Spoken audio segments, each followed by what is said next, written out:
Dito isso, já eu gostaria de convidar o nosso primeiro inscrito, que é o doutor Fernando Gaspar Neisser, que é um advogado, eleitoralista, é militante aqui no Estado de São Paulo e mestrando em Direito pela Faculdade de Direito da Universidade de São Paulo, que eu já convido.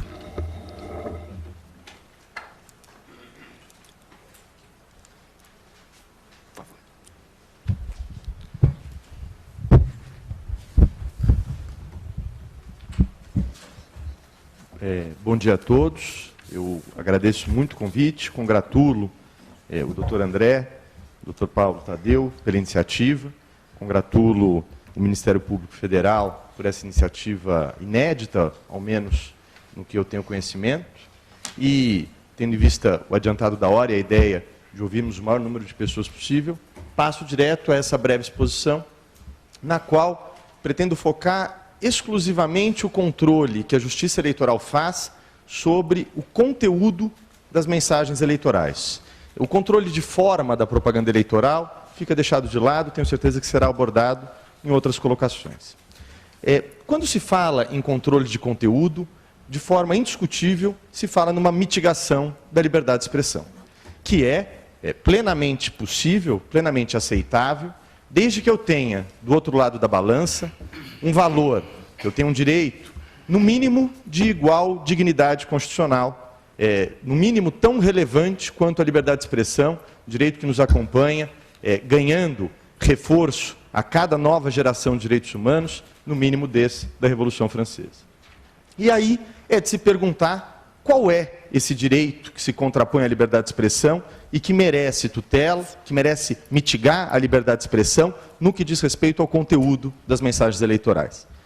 Há quem sustente a existência de um direito transindividual, de um direito meta-individual, a uma eleição limpa, a uma eleição onde não haja ofensas, a uma eleição onde não haja mentiras. Muitos dos doutrinadores que falam especificamente dos crimes eleitorais afetos ao conteúdo, vão trabalhar a noção de bem jurídico nessa ideia de um bem jurídico transindividual. Não me convence, com a máxima vênia dos que pensam de forma contrária, essa ideia. Não acredito que o bem jurídico seja um conceito que ele sirva para criar novas punições e para legitimar punições. Bem jurídico é um conceito da dogmática que tem a função de limitar o poder proibitivo do Estado. Portanto, os bens jurídicos eles não são criáveis ao bel prazer do legislador na medida em que ele deseje criar uma proibição. Eles devem ser extraídos da ordem constitucional, devem ser extraídos de uma ordem de valores da sociedade, na qual não consigo enxergar esse fundamento desse direito transindividual a uma eleição sem ofensas, uma eleição cordata e educada. Me parece que, portanto, o único bem jurídico com dignidade que pode legitimar essa restrição à liberdade de expressão é a própria liberdade. Que liberdade? A liberdade do eleitor de formar o seu voto de forma não contaminada. Esse sim, um bem jurídico de igual dignidade e que, quando colocado em risco, permite que a Justiça Eleitoral cerceie a liberdade de expressão. Se é assim, se falo, então, de um direito, de um bem jurídico que é coletivo, mas individualizável, porque falo da liberdade na formação do voto do eleitor, do João, da Maria, e não de uma liberdade que paira no ar de forma fantasmagórica. Eu preciso pensar que eu estou pensando, me desculpe a tautologia, eu preciso pensar que eu estou considerando um bem jurídico relativo a um delito de perigo concreto. Estejamos falando de delitos mesmo, propriamente, de crimes, estejamos falando das proibições administrativas eleitorais. Eu falo em perigo concreto. E o que quer dizer isso? Se eu aceitasse aquele bem jurídico transindividual, bastaria ele ser colocado em risco, e aí qualquer coisa colocaria em risco, para que eu pudesse legitimar essa proibição. Quando eu falo de uma liberdade concreta, de uma liberdade individual de formação do voto do eleitor, é necessário ponderar, no caso concreto, se aquela informação, se aquele conteúdo tem a potencialidade de influir na liberdade de formação de voto do eleitor. Essa potencialidade ela não pode ser presumida jamais, sob pena de legitimar qualquer intervenção da Justiça Eleitoral no conteúdo das propagandas. E, claro que não se exige a lesão concreta, não exijo trazer o João em plenário e ele me dizer, eu mudei o meu voto por causa dessa informação falsa. Não é isso que se diz. Mas é preciso que essa informação falsa, que essa informação ofensiva, tenha esta potencialidade. Aonde buscar essa potencialidade? Essa potencialidade ela não pode ser criada da cabeça do intérprete, sob pena também de legitimar quaisquer medidas sancionatórias, quaisquer medidas restritivas. E aí, no Brasil, ainda se estuda muito pouco essa área, mas nos Estados Unidos, na Inglaterra principalmente, que são países que têm uma liberdade na propaganda eleitoral de conteúdo muito maior que a nossa, a ciência política, há décadas e décadas, pesquisa com instrumentos empíricos, com pesquisas quantitativas, com pesquisas qualitativas, qual é a real influência das propagandas mentirosas, das propagandas ofensivas sobre a formação de vontade do eleitor.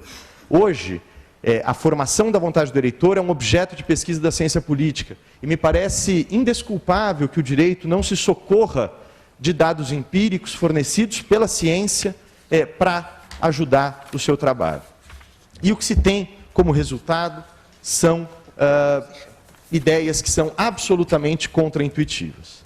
Nós vivemos numa sociedade ainda permeada por uma visão aristocrática, onde há os ignorantes e os iluminados e os ilustrados, onde a ideia daqueles que permeiam os ambientes onde nós circulamos é a de que a maior parte da população é ignorante, não consegue formar a sua vontade, é absolutamente iludida pelo que quer que se diga a essas pessoas.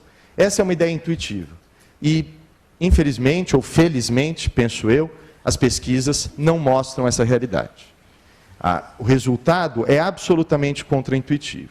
E basta pararmos para pensar. O João, que não tem formação, que tem baixa renda, ele vai à feira toda semana. E quando ele está na feira, o vendedor fala, essa é a melhor laranja do mundo, essa é a melhor banana do mundo. E o João sabe que não é a melhor laranja do mundo, ele sabe que não é a melhor banana do mundo. Se você faz uma pesquisa de opinião, e há dezenas de pesquisas, sobre se as pessoas acreditam na propaganda eleitoral veiculada, a resposta beira os 93% a 98% que não se acredita naquilo que está sendo dito. Por que então pensamos nós que qualquer frase lançada por um candidato irá influenciar a formação do voto daquele eleitor? Só um paternalismo inaceitável do Estado sobre o cidadão pode justificar essa compreensão.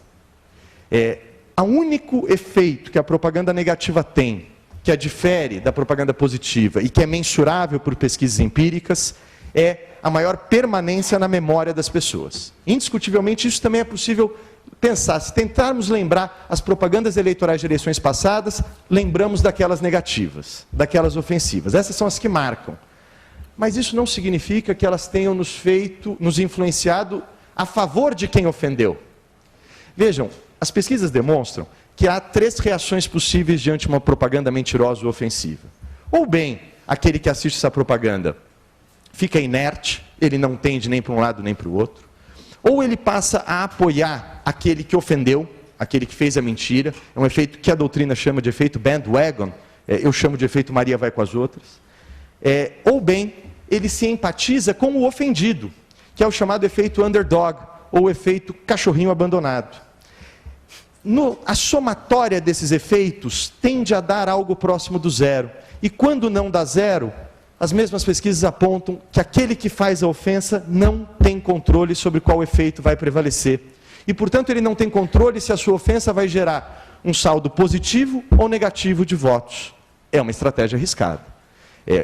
Eu posso falar aqui, porque foi um processo do qual participei como advogado e perdi, no qual, nas eleições municipais, 2 eleições atrás, acho que a propaganda que todos se recordam foi quando se questionou se Gilberto Kassab era casado. Tenho segurança que ninguém se lembra qual foi a resposta da Justiça Eleitoral sobre isso. Eu sei, porque perdi o processo e houve direito de resposta.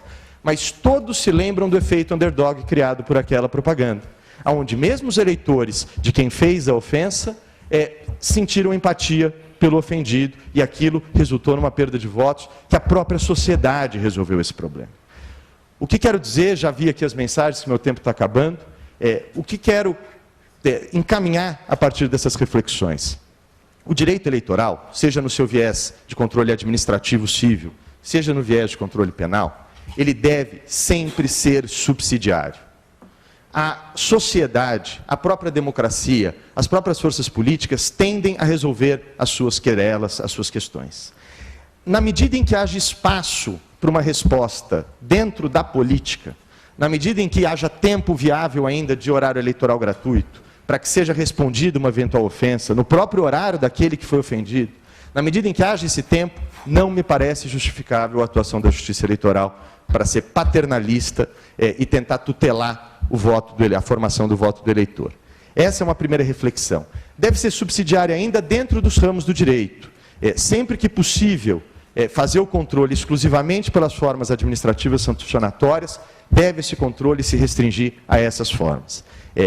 O direito penal eleitoral é a última ratio, mas o próprio direito administrativo é a última ratio em relação ao controle não judicial dessas ofensas, dessas mentiras que sejam lançadas. Não é toda mentira que precisa ser expurgada do processo eleitoral, já que há debate, há tempo para resposta.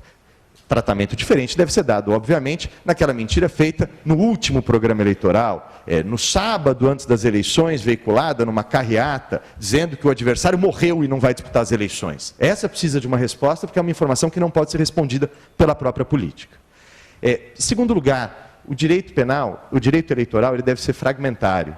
Não são todas as condutas negativas que devem ser controladas, mas apenas aquelas mais graves. E essa maior gravidade, ela só pode ser aferida, no caso concreto, tendo essa ideia empírica de que não é qualquer mentira, não é qualquer ofensa que afeta o eleitorado.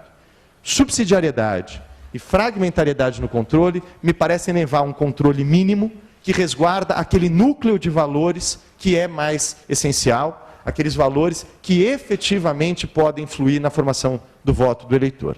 Essas eram as contribuições que queria trazer e me coloco à disposição depois para continuarmos o debate. Muito obrigado.